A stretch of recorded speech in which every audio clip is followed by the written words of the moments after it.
오늘은 귀한 시간, 귀한 말씀을 통하여서 그의 아버지가 허락하지 아니하여 라는 제목으로 하나님의 귀한 말씀을 함께 나누고자 합니다.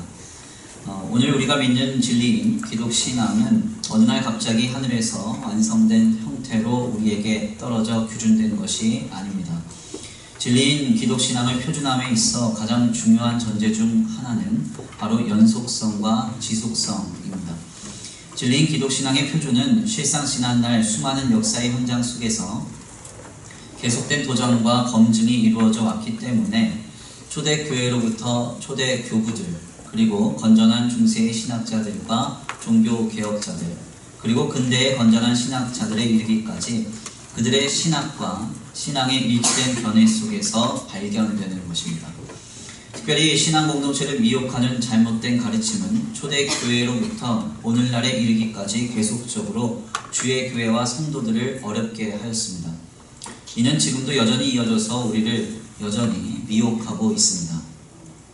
그래서 이러한 미혹을 방지하기 위해 갈라디아서를 통해서 사도 바울은 그가 전한 복음 외에 다른 복음을 전한다면 저주를 받으라 이렇게 단호하게 선포하기도 했습니다. 또한 초대 교부들의 시대 속에서는 성삼위일체 하나님에 대한 논쟁과 성경의 66권 정경화의 문제, 더 나아가 성례와 성만찬, 그리고 바른 구원론을 정립하는 문제로 큰 홍역을 겪기도 했습니다. 결국 이는 수천 년이 지난 오늘에 이르러 교회사 속에서 지속적이며 일치된 견해로서 소위 정통신학이라고 하는 신앙의 표준이 오늘 우리에게 전해지고 있는 것입니다. 그래서 우리는 그 신앙의 표준 안에서 이렇게 고백합니다. 우리는 오직 예수 그리스도를 인하여서, 예수 그리스도를 믿음으로 인하여 구원을 받는다. 아멘입니까? 이것은 지난날 수많은 역사적인 현장 속에서 이미 확인된 진리이고 규준된 신앙의 표준이라고 할 수가 있겠습니다. 그리고 또 우리는 이렇게 고백합니다. 우리는 삼위일체 하나님을 믿는다. 아멘입니까? 그리고 66권의 성경이 정확무오한 하나님의 말씀을 믿습니다. 더 나아가 하나님의 은혜의 표지로서 성례와 세례와 성만찬을 믿습니다. 우리는 이 모든 것을 진리로 오직 믿고 신앙하고 있는 것입니다. 특별히 지난날의 역사적 현장 속에서 진리인 기독신앙의 바르고 분명한 규준을 세워가는 일은 그다지 쉽지 않았습니다. 시대는 변합니다. 그리고 사람도 변합니다. 변해가면서 사람들의 가치관과 그리고 생각도 변합니다. 그러다 보니까 이러저러한 상황과 사상의 영향을 받아서 교회와 성도들이 타협하기가 쉬웠던 것입니다. 그래서 소위 합리적이고 이성적이라고 해서 또한 효율적이라고 하여서 이런저런 모양으로 신앙의 일부분들을 포기하거나 타협하기 시작했습니다. 그리고 믿어질 것만, 이해가 되는 것만, 그리고 효율적인 요소로만 신앙을 가지려고 하고 쉬운 길을 택하려 했던 것입니다. 결국 이러한 세태 속에서 진리인 기독신앙을 사수했던 거룩한 주의 성도들과 또한 교회들은 정말 목숨을 걸고 신앙을 위해서 싸웠습니다. 결코 물러서지 않았습니다.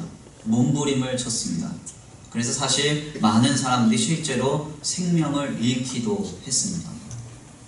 단순히 구교인 로마 카톨릭으로부터 신교인 프로테스탄트가 새로운 신앙의 바른 지침을 가지고 나아갈 때에도 많은 인생이 희생되었고 구교와 신교 그리고 또다시 파생된 신교 안에서의 진리를 세우는 싸움으로 인해서 유럽 사회의 남성 인구 중에 3분의 1 가까이가 생명을 잃는 일도 있었습니다. 그래서 오죽하면 이 싸움에 신물이 난 서구 유럽 사회는 바로 이때로부터 많은 사람들이 교회에 등을 돌리기 시작했다고 역사학자들은 평가하기도 합니다.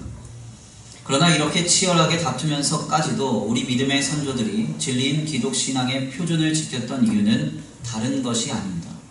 오직 그것이 진리였기 때문이고 오직 그 진리만이 우리에게 하나님을 바로 알게 하며 주님 안에 있는 생명을 얻게 하기 때문입니다.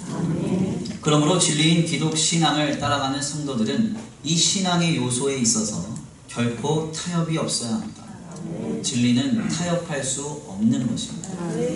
만약 해가 동쪽에서 서쪽으로 지는 것이 진리라고 한다면 어느 누가 와서 그것이 아닐 수도 있다. 혹은 그러한 제안이 합리적이고 이성적이며 더 나아가 효율적인 제안이라 하여도 우리는 진리이기 때문에 타협할 수 없는 것입니다.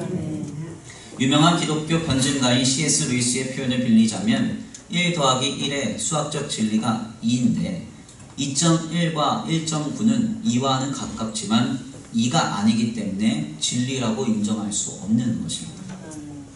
그래서 진리는 타협이 없습니다.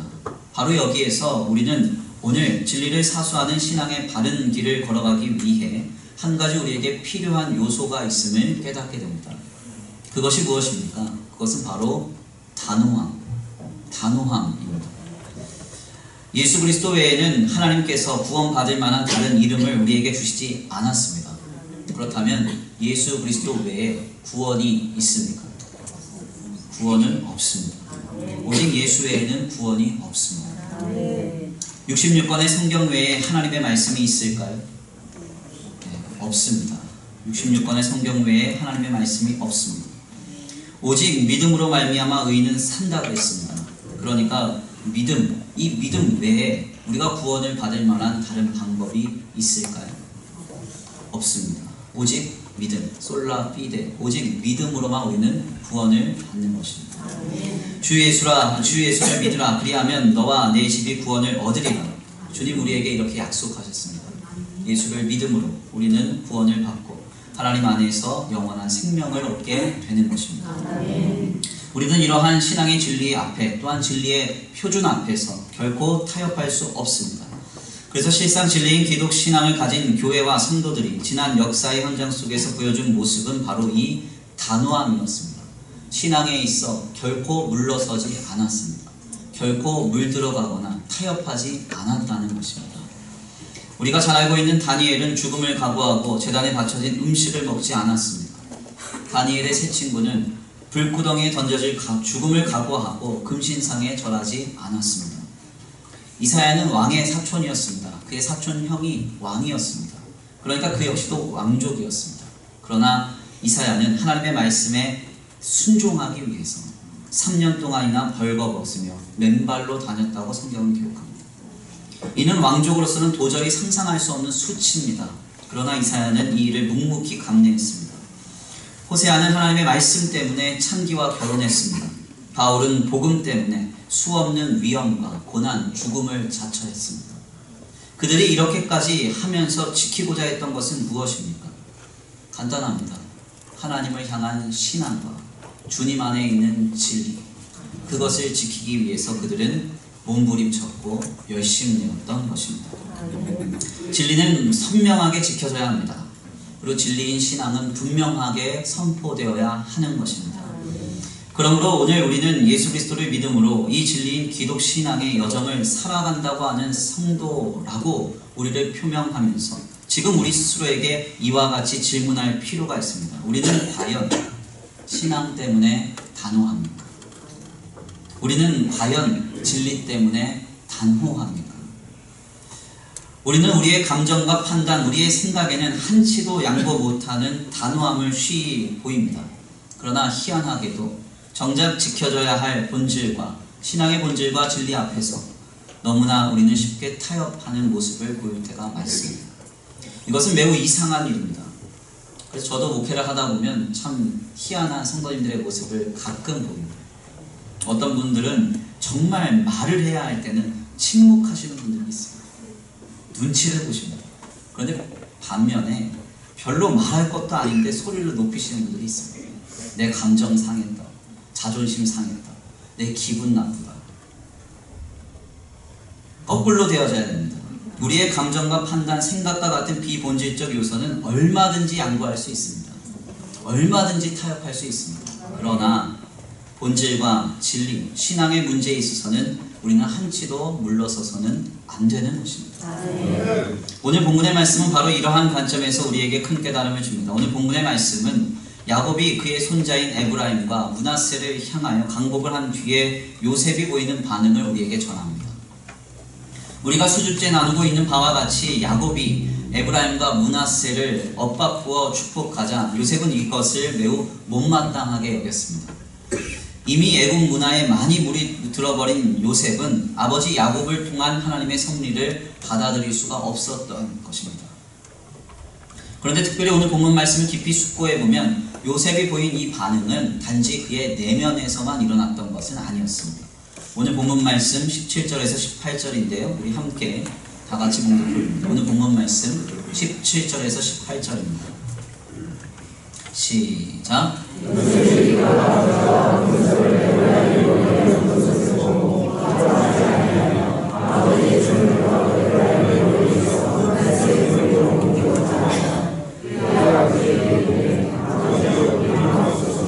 이는 장자의 힘이 그의 머리에 얹히소서 하였으나. 오늘 본문 말씀 17절과 18절 말씀에 보면 요셉은 아버지 야곱이 강복하는 모습을 매우 불쾌하게 여기고 아버지의 손을 또다시 엇바꾸어서 장자에게 축복해야 할 것을 말합니다. 특별히 여기서 요셉이 얹으소서 하는 이 말로 표현된 히브리말 심의 형태를 보면 우리는 오늘 우리에게 한글말로 새롭게 번역된 이 본문이 매우 순화되어서 표현되었음이 확인이 되는데요. 왜냐하면 18절 말씀에서 요셉이 야곱에게 장자의 머리에 오른손을 얹으소서 하는 이 말, 이 얹다라는 히브리말 심이 명령형으로 증언이 되기 때문에 그렇습니다. 그러니까 매우 쉽게 좀 설명하자면 요셉은 지금 야곱에게, 아버지 야곱에게 매우 짜증을 내면서 아버지 므낫세에게 오른손으로 강복하세요 이렇게 매우 강하게 명령하였던 것입니다. 아마도 우리가 본문에서 드러나지 않은 컨텍스트인 요셉이 그동안 애굽의 총리로 적어도 20년을 치리했던 것을 참고해 보면 이는 매우 강한 어조로 야곱에게 전해졌을 것임이 분명합니다. 왜냐하면 사람의 어조, 사람의 어투라는 것은 수년간 형성되는 것이기 때문입니다. 그래서 권위자의 자리에 오래 있었던 사람은 말도 권위적으로 나가요. 네, 그렇죠. 그리고 이제 어떤 좋은 좀 유순하고 착한 일을 많이 했던 사람은 이 말도 유순하고 착하게 나와요. 그러니까 말만 들어봐도 이 사람이 어떤 사람인지 대충 평가가 안 되나 보네요. 평가가 되는 것이죠. 제가 예전에 들었던 일화인데요. 백화점 앞을 가보면 주차를 하실 때 이 어여쁜 젊은이들이 들어오는 차를 향해서 돈을 두 손을 이렇게 반짝반짝하면서 환영합니다, 환영합니다 이렇게 합니다. 이게 알바인데 어느 날 그 알바를 열심히 하던 이 자매가 교회를 온 거예요. 예배를 드리는데 목사님이 오른손을 들고 할렐루야로 하나님께 영광 올려드립시다 했더니 이 자매만 혼자 할렐루야 이렇게 했다는 거죠. 왜냐면 이제 익숙하니까 말이 그렇게 나오는 거예요. 또 어떤 분들은 이제 꼭 찬양할 때 가만 들어보면 뽕짝 비슷하게 부르시는 분들이 있어요. 찬양인데 막 꺾고 뒤집고 다 합니다. 근데 나도 모르게 이게 이제 습관이 돼서 그렇게 나오는 거죠. 그래서 이제 나오나 좋아하시는 분들은 꼭 찬양하다 입술을 한 번씩 깨물으세요. 웃으시는 분들만 아닐 거예요. 해보셨나 봅니다. 아무튼 이제 요셉이 무려 20년 동안이나 대부분의 애국 사람들을 자신의 밑에 두고 치리했다는 그 총리였다는 사실을 우리가 전제해 볼 때, 특별히 이 애국 사회는 매우 권위적인 사회였다는 것을 우리가 전제해 볼 때, 그가 명령형으로 아버지 야곱에게 말하였다는 것은 매우 강경한 어조였음을 우리가 참고하지 않을 수 없습니다. 아마도 이러한 요셉의 강경한 어조와 태도 앞에 이제 막 죽음을 앞두고 있는 노쇠한 야곱은 매우 당혹스러웠을 것임이 자명합니다. 한번 생각을 해보세요. 가만 생각을 해보면 지금 아버지 야곱이 요셉에게 내세울 것이 무엇이 있습니까? 요셉 덕분에 애굽으로 와서 십수년 동안 신세를 지고 고생당해서 편하게 살고 있습니다. 요셉이 총리가 되는데 아버지 야곱이 해준 게 아무것도 없습니다. 그러니까 이 요셉에게 늘 신세만 지고 요셉 앞에서는 늘 작아지는 아버지였다는 것이죠. 그러니 요셉이 이 정도로 강경하게 막 명령하면서 아버지 오른손으로 므낫세를 축복하세요 이렇게 명령하게 되면 일반적으로는 야곱이 물러서서 요셉의 청대로 해주어도 좋을 것 같습니다. 더 나아가 이 요셉은 야곱이 가장 사랑하는 아들이었잖아요. 가장 사랑하는 아들의 청을 당연히 들어줘도 마땅할 것 같습니다. 그런데 야곱은 오늘 본문 말씀에 따르면 요셉의 명령대로 결코 물러서지 않았습니다. 무엇이라고 말합니까? 오늘 본문 말씀 19절입니다. 19절. 우리 함께 다 같이 공독해봅니다. 오늘 본문 말씀 19절입니다. 시작.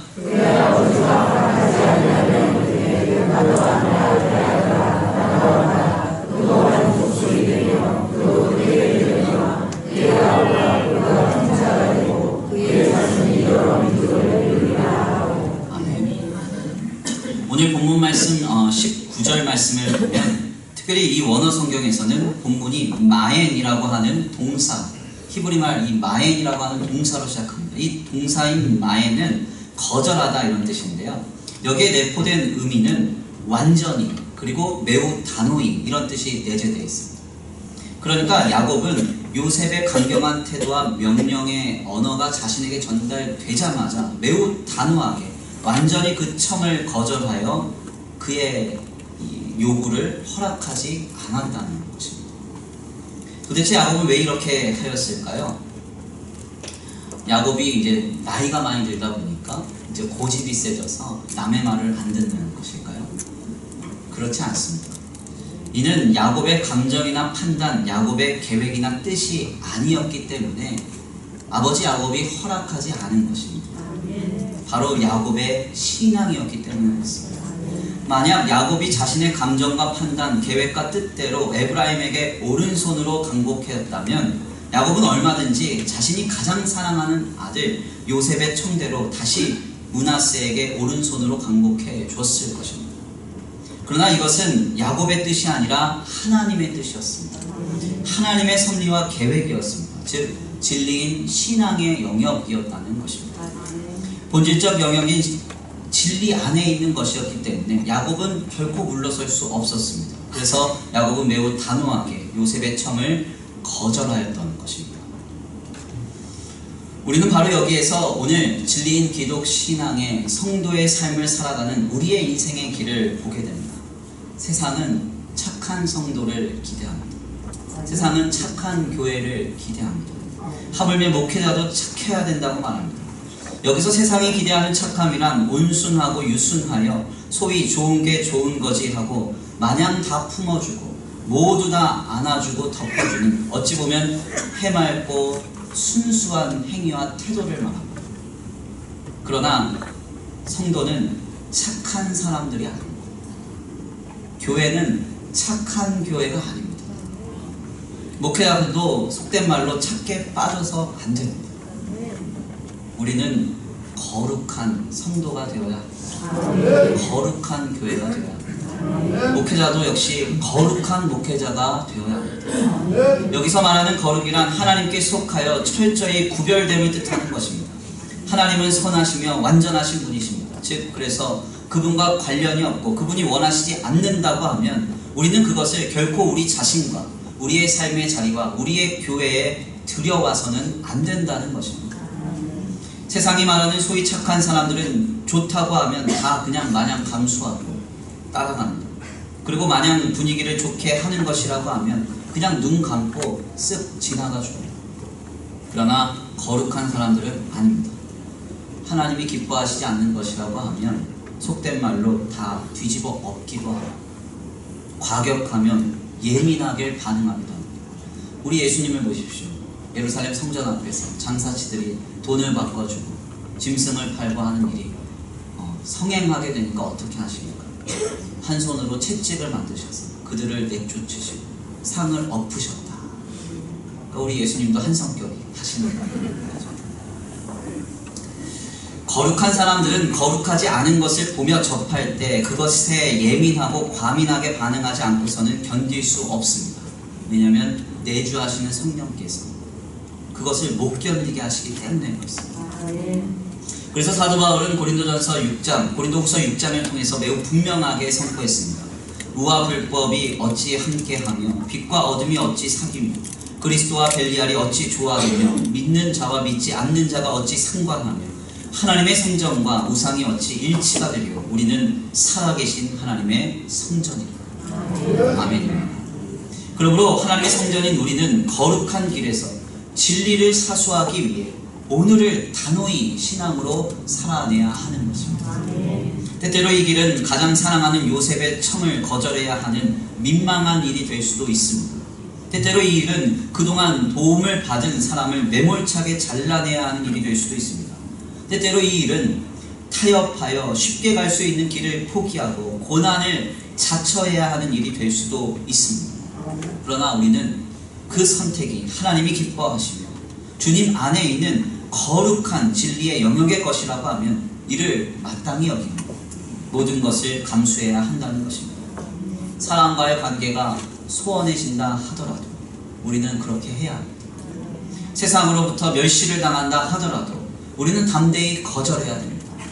조금 손해를 본다 하더라도 우리는 마땅히 그 길을 가야 하는 것입니다. 한국교회가 지난 교회사의 현장 속에서 경험한 이러저러한 타협의 모습 중 가장 황당했던 미혹 중 하나는 1919년 3.1운동 이후의 일이었습니다. 한국 근현대사에 있어서 사회적으로 가장 중요한 종교를 두 가지 꼽자면요, 첫 번째는 기독교이고 두 번째는 천도교입니다. 특별히 1860년 농민의 패정개혁 투쟁으로 시작된 천도교 중심의 동학농민운동은 1894년 3월 고부에서 반봉건적 민중운동의 형태로 확대됩니다. 이때 민족 투쟁의 한계를 느낀 천도교들은 그해 9월 2차 분기에서는 서구와 기독교인 배척 구호를 빼고 기독교와 함께 사회적 민족운동을 자행하려고 시도합니다. 그래서 당시 동학농민운동이 일본군에 패배하자 패전한 천도교들이 기독교로 입교하는 희한한 일이 벌어지기도 했습니다. 문제는 1919년에 3.1운동이 일어난 직후에 천도교 간부들이 대부분 감옥에 다 갇히고 당시 일본의 군경들이 천도교를 근절하겠다라는 계획을 밝히자 한 천도교의 지도층이 당시 미국 유학을 했던 한 조선의 기독 성도를 중재로 하여서 천도교와 기독교의 병합을 제의해 온 충격적인 사건이 벌어진 것입니다. 천도교는 말 그대로 하늘의 도를 믿는 종교로 1대 교주인 최재호를 시작으로 3대 교주인 손병희가 만든 인간의 종교입니다. 그런데 이들은 민족 자주운동과 사회운동의 성취라는 대의적 목적을 가지고 천도교인들 전부가 기독교로 다 개종하여 들어갈 테니 기독교와 천도교를 합치자고 제의해 온 것입니다. 실상 이는 오늘날 우리에게는 말도 안 되는 제안이라고 생각하고 그냥 코드술 치면서 넘어갈 일이라고 생각하겠는데요. 사실 일제강점기라는 엄혹한 시대를 살아가고 있었던 당시 이 땅의 민족에게는 굉장히 중요한 안건이었습니다.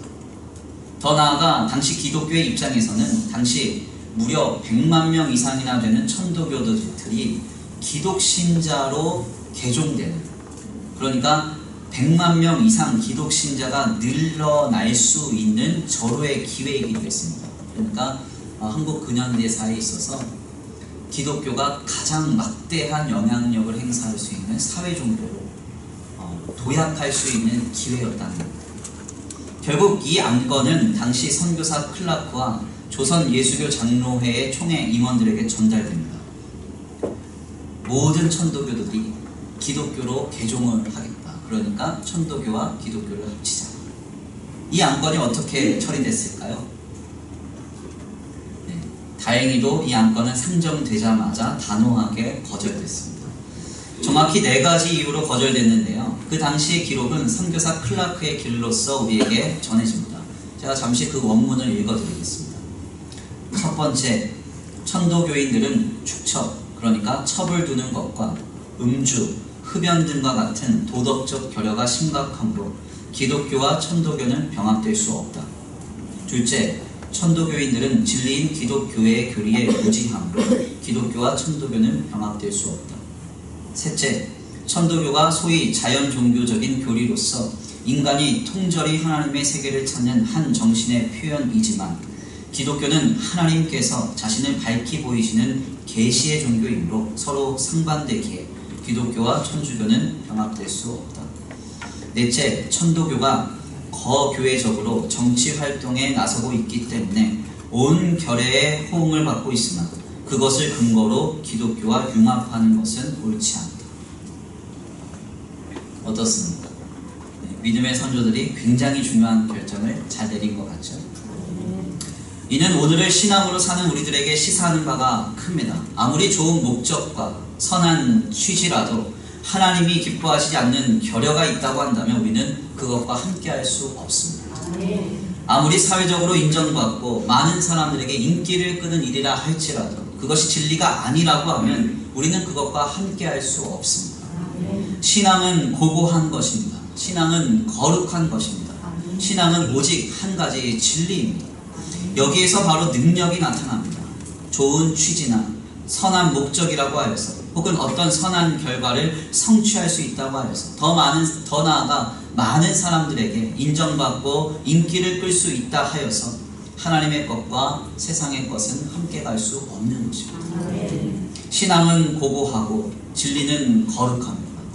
우리는 이 진리의 신앙을 통해 하나님의 능력과 역사와 힘이 나타남을 잊지 말아야 하는 것입니다. 저는 얼마 전에 서울에서 사회적 이슈로 열린 모 집회 현장에서 찬송가가 들려오는 것을 보고 굉장히 큰 충격을 받았습니다. 지난 화요일 집회에서 위에서 선교사님의 말씀처럼 어느 누구나 자신의 생각을 가지고 얼마든지 집회의 자유에 따라 사회적 참여를 실행할 수 있습니다. 그러나 중요한 점은 그 속에서 결코 하나님을 팔아서는 안 됩니다. 결코 하나님을 앞세워서도 안 됩니다. 사무엘서의 말씀을 보십시오. 블레셋과의 전투의 현장에서 이스라엘 백성들은 두려워서 전쟁에서 승리하자고 하나님의 궤를 앞세웠습니다. 그 하나님의 궤를 앞세워서 전쟁에 나갔습니다. 우리가 익히 잘 알고 있는 바와 같이 하나님의 궤는 손으로 만지기만 해도 다 즉사를 하는 거룩한 성물이었기 때문에 하나님 그 자신과 같은 것이었기 때문에 이스라엘 백성들은 이 하나님의 궤를 앞세우면 이 전쟁에서 이길 수 있으리라고 생각했습니다. 그런데 어떤 일이 벌어졌습니까? 블레셋과의 전장의 현장에서 이스라엘 백성들은 속절없이 무너졌습니다. 완전히 처절하게 패배했습니다. 하나님의 궤가 전혀 효력을 발휘하지 않은 것입니다. 왜 이런 일이 벌어졌을까요? 하나님이 기뻐하시지 않는 일이었기 때문이었습니다. 성경에서 이렇게 분명하게 밝히고 있음에도 불구하고 오늘날 사회적 참여의 현장 속에서 찬송가가 불려지는 것은 제게 적지 않은 충격이었습니다. 하나님은 경배와 신앙의 대상이지 우리의 삶의 도구가 아닙니다. 사회적 참여 얼마든지 해도 됩니다. 자신의 의견을 사적인 공간에서 얼마든지 피력해도 됩니다. 얼마든지 자유롭게 자신의 사상과 자신의 생각에 따라 집회에 참여하셔도 됩니다.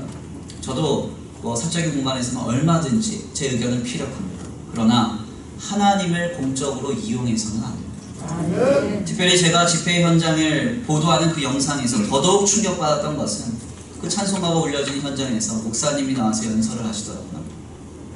연설을 마치고 났더니 조금 지나니까 웬 스님이 나와서 또 연설을 하는 거. 이게 과연 대체 뭡니까? 선한 목적이라면 함께 가도 되는 걸까요? 좋은 게 좋은 거라면 함께 가도 되는 걸까요?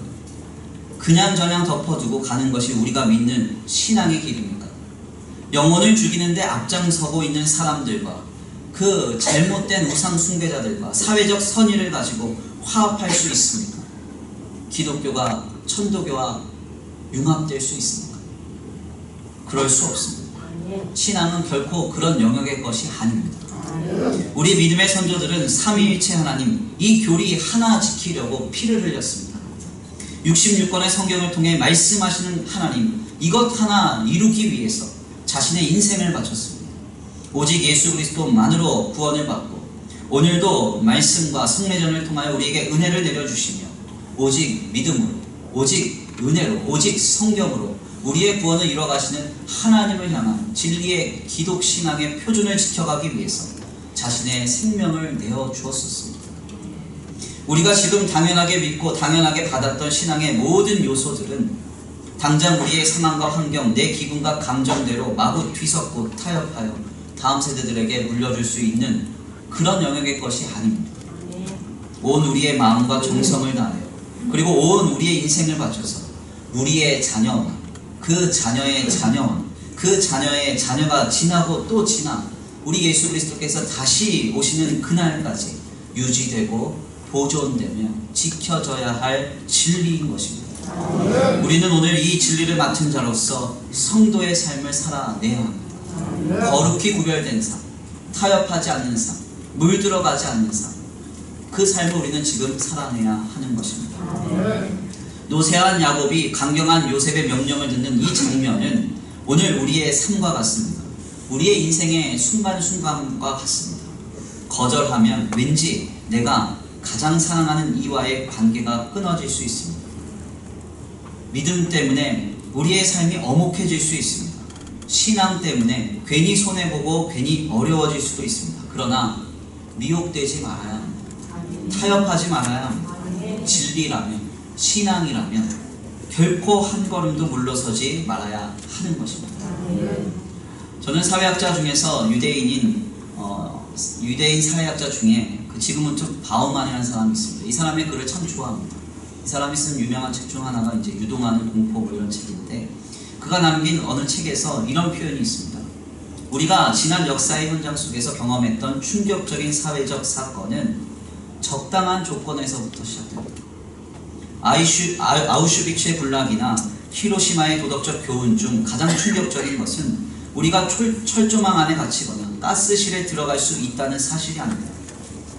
인간은 적당한 조건이라면 우리가 가스실에 경비를 서고, 적당한 조건이라면 그 굴뚝에 독극물을 넣는 역할을 할 수 있다.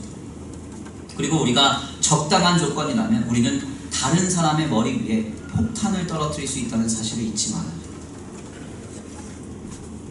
바우만이 우리에게 지적하는 게 뭡니까? 인간은 적당한 수준, 내가 원하는 적당한 수준의 삶을 유지하려는 그런 본성을 갖게 되면 결국 죄와 악에 쉽게 물들는다는 것이에요. 어떠한 특별한 상황과 특별한 조건이 우리로 죄와 악에 물들게 하는 게 아닙니다. 다만 적당한 조건, 내가 원하는 적당한 수준만 되면 그냥 거기에서 안주하고 타협하여 마냥 교회를 망쳐놓고 성도가 도저히 돌아올 수 없는 죄악의 길에 서게 되는 것입니다. 그러므로 우리가 신앙생활하면서 적당한 조건, 적당한 수준의 신앙생활을 찾고 있다면 우리는 지금 이미 진리와 멀어지고 있는 것과 같습니다. 신앙은 사수하는 것입니다. 믿음은 몸부림치는 것입니다. 주님 날아가는 그날까지 사도 바울과 같이 주님이 부르신 그 상을 따라 내가 잡았다 함도 아니고 이미 이루었다 함도 아니고 주님을 향해 달려가는 그런 삶이 되어야 하는 것입니다. 전 세계에서 가장 많은 천주교 순교자를 가지고 있는 나라 중 하나는 놀랍게도 우리나라, 대한민국입니다. 알고 계셨나요? 천주교 순교자들 중에서 우리나라가 상당히 많은 숫자를 가지고 있는 것으로 유명합니다.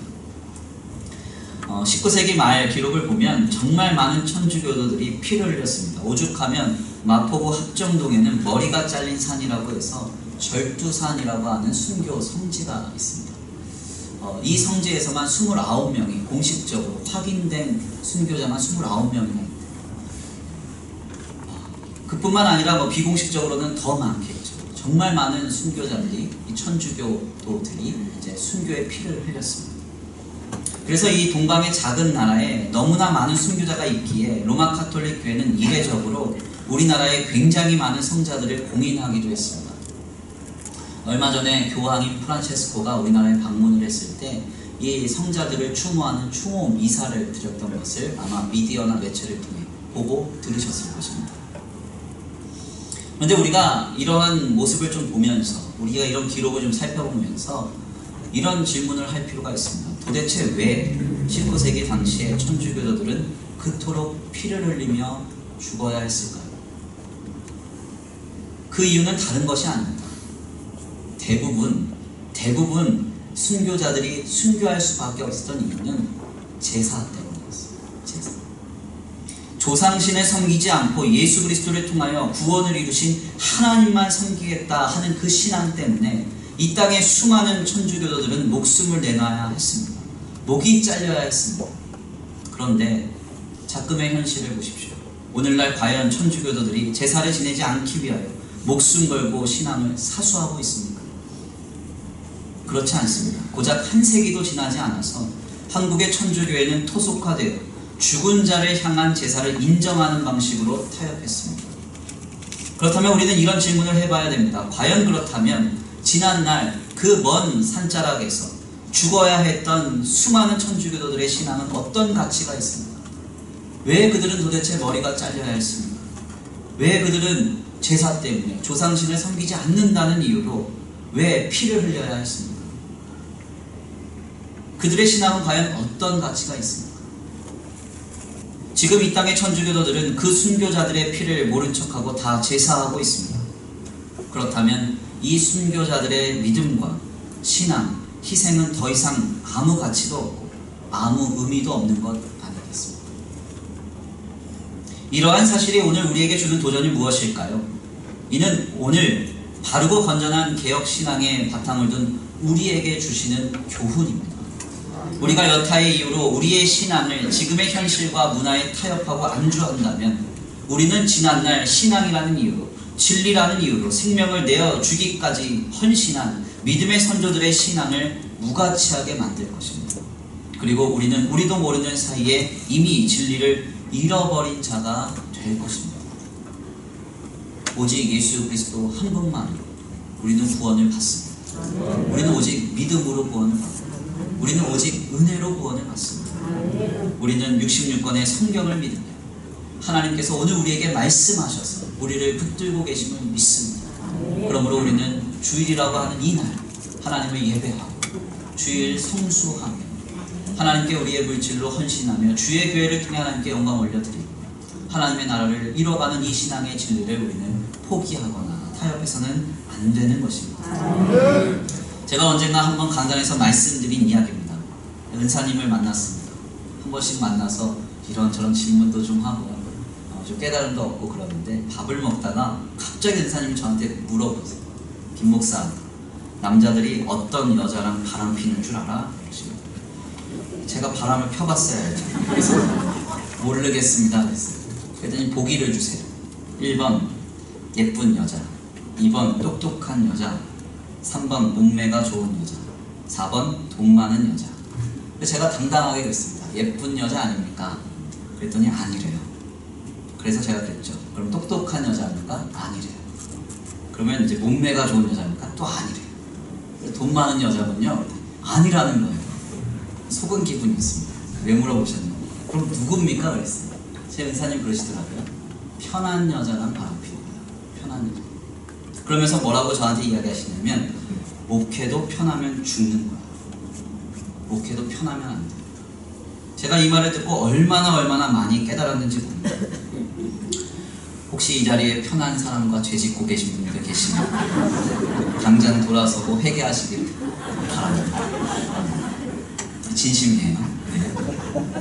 자, 특별히 월요일날 여리고 집회로 인해서 제 최준환 목사님이 저를 가르쳤던 교수님이셨기 때문에 식사를 하면서 꽤 오래 이제 대화를 나눴습니다. 근데 너무나 인상 깊은 이야기가 많았어요. 식사를 하시는데 이마에 이렇게 멍이 드셨더라고요. 그래서 제가 왜 이마에 멍이 드셨냐고 물어봤더니 중고등부 학생들하고 축구하다가 부딪혀서 이제 멍이 드셨더라고요. 예, 지금 은퇴가 3년 남으셨거든요. 그래서 제가 아니 그 연세에 어떻게 하셨냐고. 그리고 이제 출석교인이 한 500명 정도 되는 이제 안정적인 교회인데 아니 아직도 그렇게 열심히 하시냐고 그랬습니다. 그랬더니 이제 저희 이제 최진환 목사님 저한테 그러세요.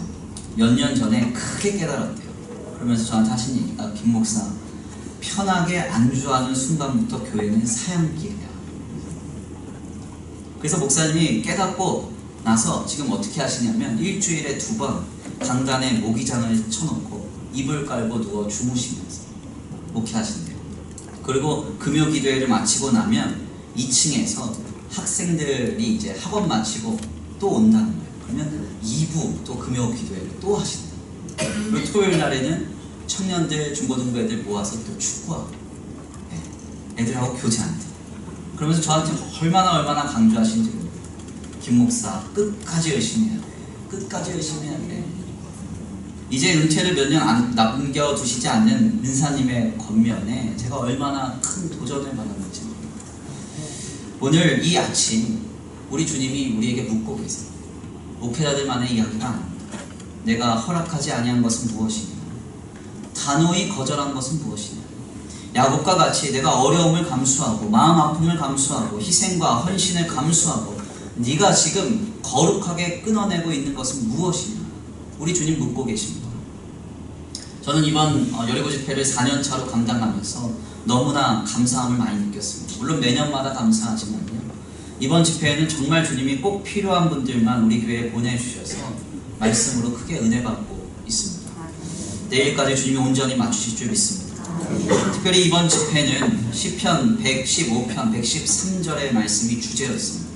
나의 발걸음을 주의 말씀에 굳게 세우시고 어떤 죄악도 나를 주관하지 말게 하옵소서.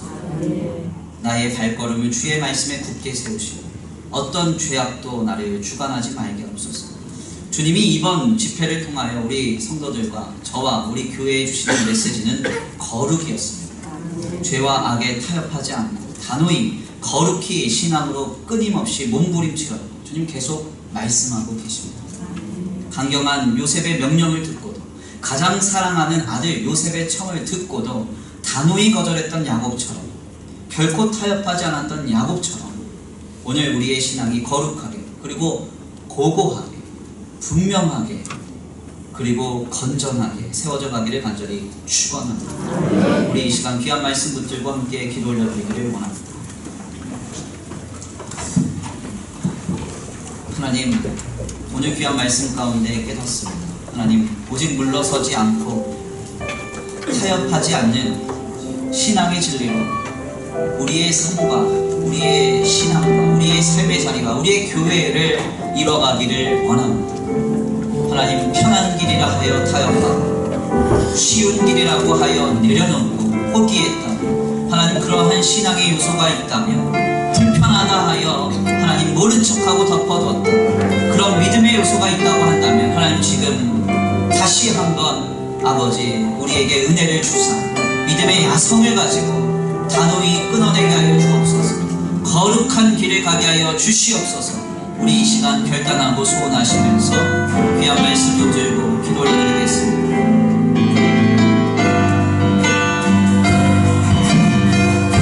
비바람이 바뀔만 하고 비바람이 바뀔만 하고 나는 가리 주의 길 가리 보라가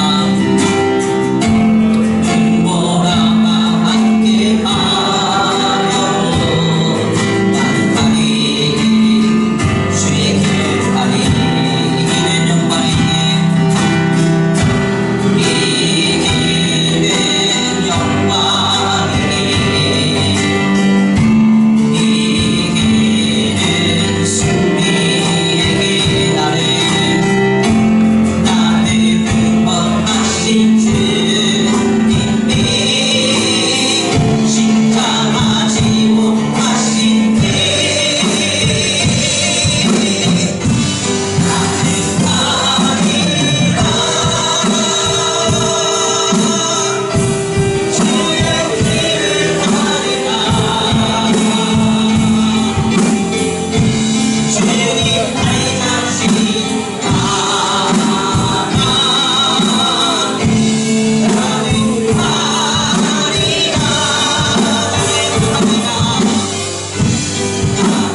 나를 위하여 무엇을 단호히 포기하며 신앙 때문에 진리 때문에 허락하지 아니하는 것은 무엇이냐? 우리 주님 말씀하고 계십니다. 하나님, 주님 만나는 그날까지 거룩한 신앙으로 우리의 삶을 영위하기를 원합니다.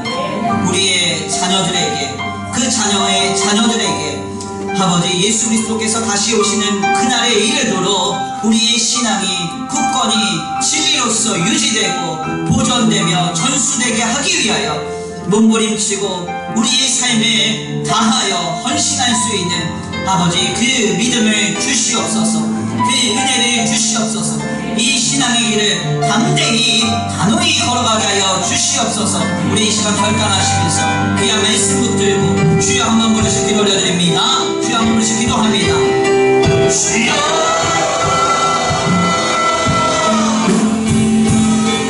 하나님 감사합니다. 우리 주님 앞에 나왔습니다. 오 하나님, 주님의 놀라우신 은혜가, 주님의 놀라우신 은혜가 오늘 우리를 인도하여 오늘 이 귀한 예배의 자리로 인도해 주시니 감사합니다. 하나님, 나에게 오늘 허락된 이 신앙의 아버지 모든 요소들, 네가 가장 귀한 것으로 여기며 진리로 여기며 결코 서로나 모르나 치우치거나 흔들리지 아니하고 믿음으로 신앙으로 아버지 굳건히 담대히 서서 아버지 우리의 삶에 영향을 원합니다. 오 하나님, 나를 불쌍히 여겨 주시옵소서. 신앙이 그에 할 수 있는 은혜 주시고 신앙이 그를 걸어갈 수 있는 능력 주시고 힘을 주시고 은혜를 주시옵소서. 오늘 우리를 새롭게 하신 주님의 그대함에 우리의 마음과 우리의 생각과 우리의 중심이 오직 하나님께로만, 오직 하나님께로만 인도될 수 있도록 하나님 역사하여 주시옵소서. 세상에 물들어가지 않게 하시고 아버지 사람에 지지 않게 하시고 이 그대의 흐름에 하였다보다 아버지 뒤로 흘러서는 일이 없도록 주님 붙들어 주시옵소서. 단호하게 아버지 단호하게 분명하게 선명하게 우리 신앙을 지키며 살아가기를 원합니다. 하나님 도우시고 인도하여 주옵소서. 시대가 달라졌다고 하여 다른 기준으로 신앙을 어지럽히지 않는 사회가 달라졌다고 하여 아버지 우리의 마음과 우리의 생각이 이 저기로 흔들리지 아니하고 주님 역사하여 주시옵소서. 아버지 도우시고 인도하시고 믿습니다. 우리를 새롭게 하신 주님의 기대함에 우리의 마음과 우리의 생각과 우리의 중심에 변화시켜 주옵소서. 오직 거룩한 길로 다니게 하소서. 오직 거룩한 길로 다니게 하소서. 소양되어 하나님 원하시며 하나님 원하시는 길로만 할 수 있게 하여 주옵소서. 아버지 우리 역사를 기대합니다. 하나님 도와 주옵소서. 인도하여 주시옵소서. 하나님 사랑과 오르가 치우치지 않게 하시고 세상에 흘러가거나 세상에 지지 않고 외치에 달려가지 않고 사람의 눈치보지 않고 단호한 모습을 가지고 사람에게 하여 주시옵소서. 오실 줄 믿습니다. 나는 아리라 주의 길을 가리라 주님 내 잔치나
은혜가 많으신 하나님 감사합니다. 오늘 귀한 자리로 인도하여 주셔서 주님 앞에 나와 하나님 앞에 예배하고 주의 말씀으로 결단케 하시니 감사합니다.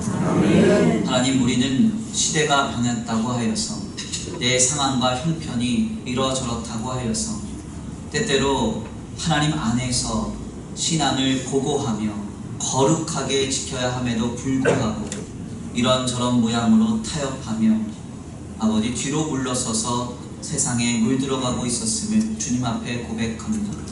주님, 이러한 우리의 모습을 긍휼히만 여겨 주시옵시고 이제 말씀으로 깨달아 새로이 결단하오니 하나님 안에서 이제 신앙을 거룩하고 고고하게 선명하게 바르고 건전하게 지켜나아갈 수 있도록 주님 역사하여 주시옵소서. 이 길을 담대하게 또한 단호하게 감당할 수 있도록 우리에게 힘을 주시고 능력을 주시고 은혜를 내려 주셔서 세상과 사람 눈치 보지 않게 하시고 물질에 눌리지 않게 하시고 아버지 오직 하나님 바라보면서 주의 말씀 붙들고 우리의 삶에 표대 삼아 달려나아갈 수 있도록 주님 역사하여 주시옵소서. 하나님, 오늘 귀한 자리에 주님을 예배하기 위해 나온 발걸음 복내려 주시옵시고 돌아가는 발걸음 안전히 가게 하여 주시옵시고 하나님, 세상에서 살아가는 것이 만만하지가 않습니다. 하나님, 도와주셔야 되겠습니다. 불쌍히만 여겨주셔야 되겠습니다. 힘 주시고 능력 주시고 때때로 말씀을 깨닫게 하여 주셔서 아버지 주님을 붙들고 세상과 사람이 줄 수 없는 하나님으로부터 오는 은혜와 평강으로 인하여 믿음으로 신앙으로 한 주간 삶을 영위케 하여 주시옵소서.